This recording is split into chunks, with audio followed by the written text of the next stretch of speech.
Les Bleus, de toute façon, on en reparle tout à l'heure, l'absence de Rabiot pour le match de vendredi. Comment on fait sans lui? On a plusieurs options à vous proposer. 15h58, on parle un petit peu de basket? Parce que je sens qu'il y en a qui ont très envie. On va passer d'une équipe de France à une autre. Parce que les Bleus se bousculent sur la chaîne Équipe. Ce soir sur la chaîne, on va vivre un beau moment basket, Juju. Oui, le premier match de préparation de l'équipe de France de basket à Rouen contre la Turquie à la Kind Arena. On rappelle, tous les matchs de prépa sont à suivre sur la chaîne L'équipe. Et bien sûr, on va voir qui ce soir? On va voir Wemby. Wemby avec le maillot de l'équipe de France. Son association aussi avec Rudy Gobert fait saliver tout le monde ici en plateau et surtout Pierre Boubi. Vous dire aussi que la France débutera son tournoi olympique le 27 juillet prochain. Wembanyama en direct et en clair ce soir sur la chaîne Équipe. C'est pas un truc de ouf, les gars. Pierre Boubi, vas-y, donne-nous un petit peu ton ressenti. Moi, je suis archi excité par ce match. Ça fait un moment qu'on en parle, le retour de Wemby pour les JO. Là, c'est les matchs de préparation sur la chaîne L'équipe en plus, parce qu'on va regarder tout leur match de prépa. Donc, non, très excité. Voir comment cette association avec Rudy Gobert peut se passer. Et puis voilà, voir si vraiment c'est moi, ma vraie question, c'est de savoir s'ils vont absolument uniquement s'appuyer sur ces deux joueurs qui vont. Est-ce que ça va changer le jeu de l'équipe de France? Est-ce qu'il y en a qui vont quand même prendre des responsabilités? Mais depuis le début, même avec le Média Day, on voit bien que il y a lui et les Victor, autres. il n'est pas comme nous, quoi. Il n'est pas comme eux non plus. Il est vraiment différent. Donc grosse attente et j'ai envie qu'ils kiffent ce soir et puis qu'ils mettent une dérouillée aux Turcs pour se préparer pour le match contre l'Allemagne. France-Turquie, ce sera 21h. Il sera aux commentaires, pas tout seul, mais il est avec nous. C'est notre copain Erwan à retraite, en direct de Rouen. Pourquoi? Comment il est habillé? Mais non, mais c'est bien. Dessert. Enlève un bouton. Respire. Erwan, dis-nous pourquoi c'est un truc de ouf encore.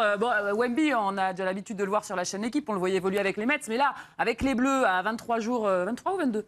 On est à Comme tu veux. 24. Plus très loin de jour des Jeux Olympiques. 24. Pourquoi c'est un truc de ouf? On t'écoute, Erwan. C'est un truc de ouf parce que Victor Wembanyama est devenu un phénomène mondial. Nous, là, en France, avant qu'il soit drafté, on s'en était rendu compte. On se souvient des queues interminables pour aller le voir quand il était du côté de la salle Marcel Cerdan à Levallois. Mais aujourd'hui, ce phénomène-là s'est multiplié par 100, par 1000. Et donc, c'est devenu un phénomène, évidemment, aux États-Unis, mais même un phénomène mondial. Et je pense que les Jeux Olympiques arrivant, en fait, ce phénomène-là, en fait, se démultiplie encore. Donc, forcément, c'est un énorme événement de revoir Victor Wembanyama jouer en France déjà, parce que son dernier match, on se souvient, c'était avec les Mets sur une finale perdue à Roland-Garros face à Monaco. Et est-ce qu'à Rouen, dans cette magnifique salle Céline Lumer, que je vois derrière toi, tu as bien cadré, mon petit Erwan, est-ce que tu as vu un dispositif sécurité de particulier? Est-ce qu'on a agrandi les vestiaires? Est-ce que tu vois qu'il y a déjà un effet Wemby pour accueillir les Bleus? Ouais. Alors écoute, on est quand même 5 heures avant le match, donc j'ai pas encore senti une sécurité plus. Mais on imagine que évidemment, de toute façon, tous les accès seront un petit peu plus compliqués. Tu vois, on venait récupérer nos accrèdes juste pour l'anecdote. On vient récupérer nos accrèdes. C'est nous quand on commentait le match en général. On te dit bon non, si vous n'avez pas parce que le quart est dans l'enceinte. Donc c'est toujours ce problème de si t'as pas ton accrède, tu rentres pas, mais les accrèdes sont dans l'enceinte. Bon, d'habitude, tu dis on commente, on rentre. Là, on n'est pas rentré. On a dû pas passer un coup de fil. On est venu nous chercher. Donc on est un petit peu plus vigilant qu'à l'accoutumée, oui. Merci de nous raconter les détails sécuritaires. C'est important, c'est ce qu'on aime. Erwan. Tu restes avec nous parce qu'on a besoin de toi sur ce thème. De ce côté de la table, vous aussi, vous êtes surexcités. Il n'y a pas que Wemby quand même ce soir. Ah mais quand même, moi, depuis qu'il a quitté la France, pour le regarder, il fallait se lever la nuit, des choses comme ça. Donc là, on va pouvoir le voir en clair. Non, mais c'est pas ça. Mais on a une journée de travail, etc. C'est plus compliqué. Mais on va pouvoir le voir en clair. Et même surtout, il y a des gens qui potentiellement ne le regardaient pas spécialement évoluer en NBA, etc. Ou pouvoir avoir accès à Wemby en clair comme ça. Donc c'est peut-être des personnes qui le connaissent moins qui vont pouvoir le découvrir. Donc je trouve ça vraiment génial. Et c'est surtout son association avec Gobert qui va être hyper intéressante à voir et voir un peu ce qui va se passer potentiellement pour les JO. Moi, ça m'excite évidemment. Mathieu, toi qui te lèves la nuit pour la NBA, pourquoi ce soir c'est encore plus sexy ce match? Parce qu'on est toujours attaché, je trouve, à cette équipe de basket. On la suit pas souvent, contrairement au foot. On la suit uniquement lors des grands événements. Oui. Et on sait que par rapport au foot ou au hand, on sait qu'eux, il leur manquait toujours quelque chose pour aller au bout. Et peut-être que c'est Wemby. On a enfin un ambassadeur un peu. Ouais, et puis même ça va devenir sûrement le meilleur joueur du monde. On a envie de voir si c'était la pièce manquante par rapport à toutes les années où il manquait juste quelque chose. Collectivement, on est toujours attaché à cette équipe avec des grandes personnalités. voilà, on a envie de voir s'il va faire la différence et on a envie de continuer de les aimer. Alors Wemby avec les Bleus, c'est 4 sélections. Son dernier match avec l'équipe de France, c'était en février 2023, c'était face à la Lituanie. En moyenne, il a mis 19 points par match avec les Bleus, mais c'est seulement 4 sélections. Ah oui. Mais moi, ce qui m'intéresse de vous montrer, c'est comment ses coéquipiers, notamment des anciens, Andro Albissi ou encore Nicolas Batum, évoquent l'impact de l'intérieur des Spurs sur le jeu de l'équipe de France. Écoutez-les. Il apporte une panoplie offensive au-delà de sa taille, une panoplie technique qu'on a rarement vue, si ce n'est jamais. Donc non, il va apporter un énorme plus. Défensivement, j'en parle même pas, mais offensivement, il va apporter quelque chose. Il a un talent inné. Ce sera la pierre angulaire de l'équipe. On sait qu'il aura un rôle très important, mais on va aussi se servir de lui pour mettre aussi d'autres joueurs en valeur, parce qu'on a la chance d'avoir un Victor qui est très altruiste, très intelligent dans le jeu, donc on va s'en servir dans le bon sens. Bien sûr que oui, apporter quelque chose, il va être extraordinaire. Il va nous aider à monter, il va changer toute la philosophie et la phase de l'équipe. Mais il ne faut pas lui mettre cette pression-là non plus quand même. Je pense que c'est ça aussi à nous de le protéger par rapport à ça et de l'accompagner en faisant en sorte qu'il fasse la meilleure campagne possible. Erwan, la stratégie, c'est quoi? C'est donner tous les ballons à Wemby?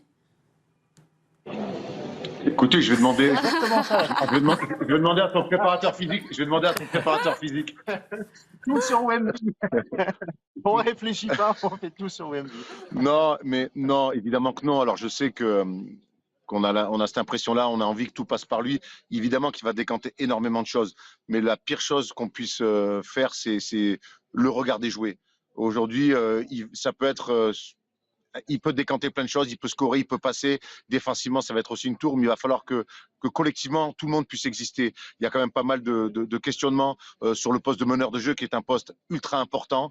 L'association avec Rudy Gobert, vous en avez parlé. Et puis aussi, les ailiers, les gens autour. Evan Fournier, qui est un shooter de très, très haut niveau. Il va falloir qu'il ait des ballons, il va falloir qu'il ait des sorties d'écran.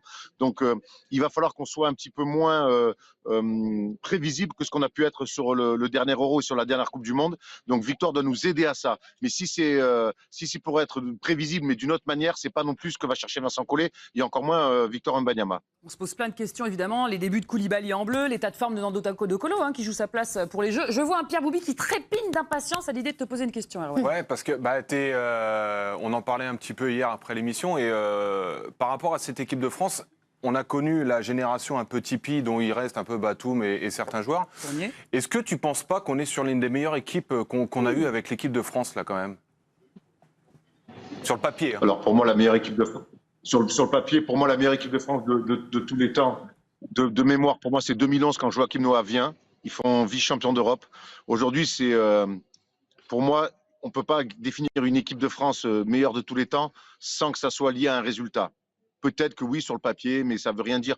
Moi, j'attends de les voir jouer. C'est pour ça que ce soir, c'est ultra excitant, parce que quelque part, c'est ce qui va lancer la première campagne officielle de Victor Wembanyama avec les Bleus. Ça sera la première, certainement pas la dernière, parce qu'il y a un croisement de génération exceptionnel avec, tu l'as dit, la génération Batum, mais aussi la génération Gobert et Evan Fournier. Donc, pour moi, c'est beaucoup trop tôt. J'aimerais te dire ça. Ça serait un très bon signe de pouvoir le dire. Mais laissons ces gens-là d'abord nous conquérir sur le terrain, avant que ça soit sur le papier. On est d'accord qu'il y a quand même le potentiel pour le devenir. Il y a le potentiel énorme pour le devenir autour de Victor, autour des jeunes joueurs qui ne sont pas là, mais qui viennent d'être draftés aussi. Oui, évidemment, l'avenir du basket français, potentiellement, individuellement, s'annonce fantastique. Maintenant, ça reste un sport collectif. Mais tu as raison, Pierre, on a le droit de s'exciter, parce que oui, il y a Victor, mais il y a plein de jeunes aussi, gamins, car il y a encore des gens, des vétérans. Il y a des joueurs comme Gershon qui n'ont que 28 ans, Elie Kobo n'a que 26 ans. Oui, tu as raison. Là, on fait le plein de talent pour les 10-15 prochaines années. Il y a Wemby, et puis associé à lui, il y a aussi Rudy Gobert. Pour la première fois, ils vont évoluer ensemble, et ça va faire des étincelles. Totalement. Alors on rappelle, Wemby, c'est 2,24 m, c'est le rookie de l'année sur la dernière saison de NBA. Rudy Gobert, lui, c'est 2,16 m, c'est le défenseur de l'année en NBA. Petit. Moi, Erwan, je me dis que sur le plan défensif, cette association, elle est ultra viable. Maintenant, sur le plan offensif, j'ai un peu de mal à l'imaginer, cette association. Pas de but aussi. Mais même défensivement, il y a pas mal de questions. Évidemment qu'associer deux mecs comme ça de cette taille-là sur le terrain, ça prend de la place. Maintenant, Victor, évidemment, peut jouer 4. Victor peut défendre sur des joueurs plus petits que lui, sur des joueurs plus mobiles. Maintenant, s'il le fait, il va aussi laisser de la gomme. On sait que le basket moderne est fait de spacing, où on écarte énormément le jeu. Et est-ce qu'on a envie de voir Victor pendant 20, 25 minutes, même 15 minutes, aller défendre sur des mecs plus petits qui vont l'amener loin et avoir Rudy à l'intérieur? Donc même ça, là-dessus, il y a beaucoup de questions. Il y a beaucoup de questions. Pour l'info, on sait que Rudy Gobert joue dans un système avec 2 grands à Minnesota et ça a plutôt pas mal marché. Maintenant, dans un contexte FIBA où les terrains sont un petit peu plus petits, est-ce que mettre 2 grands comme ça, sachant qu'on a des postes 4 comme Gershon Yabusele, qui est l'un des meilleurs postes 4 d'Europe avec le Real Madrid, voilà. Pour moi, ça doit être une option, mais ça ne doit pas être notre seule option de jouer avec ces 2 grands-là. Merci beaucoup Erwan Abotret. On va de retrouver ce soir, donc 21h, ce sera en direct de Rouen. On va retrouver Wemby et nos vice-champions olympiques à partir de ce soir. Puis vous voyez, tous les matchs de préparation sont à suivre sur la chaîne L'équipe et notamment ce France-Serbie du 12 juillet là, qui promet son pesant d'or. Après la pub, on ira faire un petit tour en Californie. Donc pourquoi? Eh bien pour la Copa América et pour les matchs de la nuit. Le Brésil qualifié mais dans la douleur et qui a perdu Vinicius, qui a craqué en giflant James Rodriguez. Il sera suspendu au prochain match face à l'Uruguay. Ça promet et on vous dit tout dans quelques minutes.